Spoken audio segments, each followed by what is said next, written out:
Protocol having already been established, good evening. I'm Leah Brooks, the Youth Minister of Athletics and Recreation. The Youth Ministry of Athletics and Recreation aims to advance amateur sport, recreation, and youth development for all, from leisure activity to athletic excellence, and strengthen the significant contribution that these initiatives make towards the enhancement of the quality of life for the total community.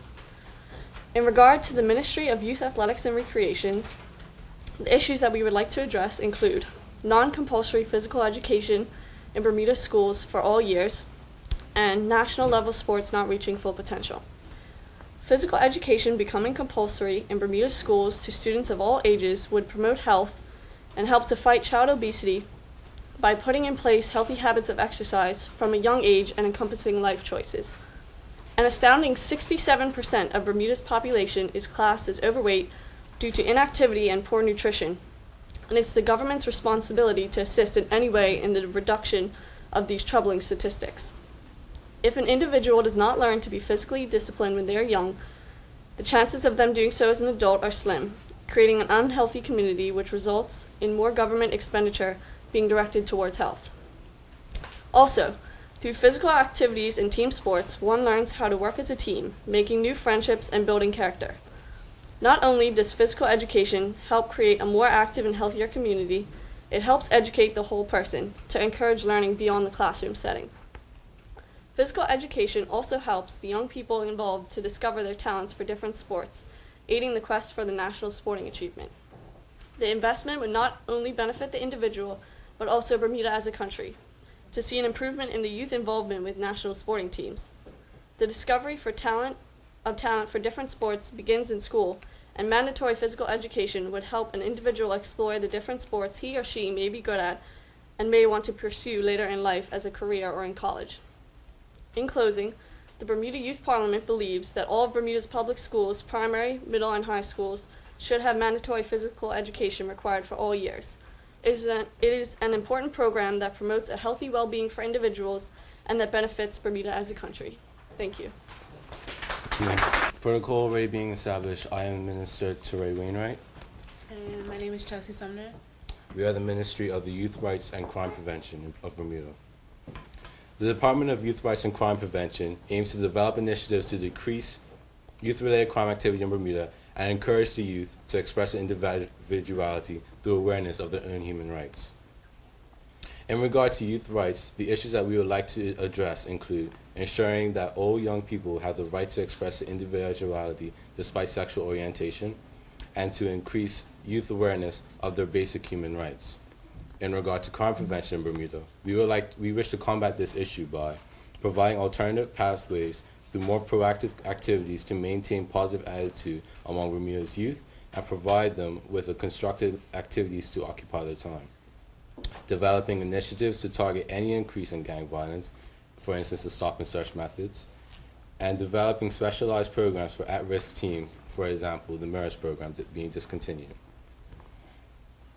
Firstly, the absence of sexual orientation not being included into the Human Rights Act is an issue for Bermudians of all ages, including the youth.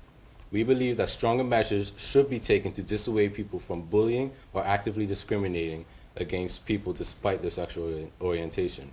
This directly links to our second issue in regard to youth rights. We feel that it is crucial for Bermuda's youth to be fully aware of their human rights. Ways in which we believe that this mission could be carried out include holding national events ranging from arts and to sports, to encourage students to act on their individuality and unique skills, as well as provide an arena for motivational speakers to emphasize the importance and distinctiveness of the human rights. Secondly, in reference to crime prevention, gang violence is an increasing concern for Bermuda's youth. It is an issue because the rising gang-related crimes is now becoming a huge influence on the population and the young community as a whole. We are hearing reports of more and more teens being initiated into gangs based on where they live, thus expanding criminal network and making it easier to organize crime. As mentioned above, one way we can help decrease the rate of young people joining gangs is by holding youth seminars. These will allow the young public to realize they have a choice between what's right and what's wrong, and that they cannot allow themselves to be pressured into making decisions if they don't want to. Even if it is their decision, they must still be aware of what's right and what's wrong, and the wrong decisions can result in incarceration or death. If we are to hold events and seminars like these, they should be very fun, interactive, relatable to teens, and very modern, or sports influence. It is important to remember that the seminars cannot directly link to the issues of resolving gun and gang violence or be published as a gang deterrent event, as they may deter some people away. So instead, there should be some vague examples on it or soft implications about gang violence should we decide to hold these seminars. One method that has greatly improved safety in Bermuda is stop and searches. Despite the fact that it may come across as an inconvenience to the general young adults, the statistics released by the Bermuda Police Service are extremely outstanding because they show that the police are clearly doing the job and the public approval has increased island-wide.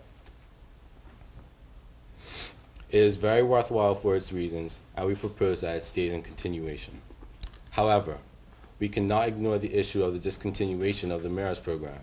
On the subject of youth rights and crime prevention, the MARIS program provides valuable rehabilitation to persons who want to change their ways and improve their lifestyle or lead a different path and head in a more positive direction. Especially in times like these, we propose that we reintroduce the MARIS program or a new improved program into the system. Thank you for your time. Good night. Good afternoon, everyone. Cabinet ministers, members of parliament, senators, opposition, cabinet, shadow cabinet, members of the media, thank you for coming and showing your support for our youth parliamentarians this afternoon. It means a lot to them as well as myself that you took the time out of your busy schedules to come and listen to their proposals. I must also say that they wrote their proposals on their own. The first time I actually heard their proposals was yesterday in the Chamber of Youth Parliament. I asked them to tweak a few things. In some cases, I asked them to shorten it a bit, and that's the final product that they've come out with. The point that we had this, and I know a lot of you may have meetings to attend or family to get home to, but we are here. The Premier did allow us to use her official residence until 7:30. We have some soup sandwiches on the patio, and the point of that is to mingle with the youth parliamentarians. If you have any questions for them, you can ask them, and they'll pass on any further information. If you disagreed with anything that was in their proposals, that's the time also. If you do have to run, I would suggest that you get their email addresses, and they can send you their proposals via email. I also want to take this opportunity to thank some of the staff that work in the House of Assembly, and they assist us every Wednesday with our youth parliament debates and things like that. Mrs.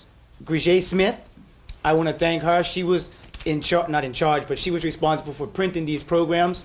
We sent it to her late last night. She was able to get it done and bring them this evening, and they are beautiful. Thank you, Grigé. Also, the clerk to the legislator, Ms. Jeanette Wolf. She comes in and shows her face every Wednesday and gives the youth parliaments advice. She asks them for reports for certain conferences that she has to take the reports to, or protocols that she needs to deal with. Mr. Speaker, thank you. Mr. Speaker is in the House most days and most Wednesdays, and the youth parliamentarians get to see who he is, and we thank you for your support. And also, I would like to say the youth parliament advisors. We have one here today, Ms. Broadbelt, if you can just wave at the back there. Thank you. That's Ms. Dawn Broadbelt. She's a advisor for youth parliament, and our other advisor is Mrs. Michelle Morris, who couldn't be with us this evening. My name again is Owen Darrow, and I'm the senior advisor for youth parliament. Thank you again for coming, and we're going to have our youth speaker just close us out with a thank you. And then you're welcome to mingle on the patio for refreshments. Thank you very much for coming. Good afternoon. On the behalf of the entire Youth Parliament and the future of Bermuda, I would like to humbly thank everyone for your attendance to this event and for your continued support of the Youth Parliament. As the future of the country, we strongly appreciate the opportunity to present our views on important topics that we feel will have a great impact on our lives. All the proposals that were read out today will be sent to all ministers, shadow ministers, and media for any further review that anyone would like to see of them. And so once again, thank you. And I'd like to take this opportunity to re-invite everyone for some refreshments out on the patio. Thank you.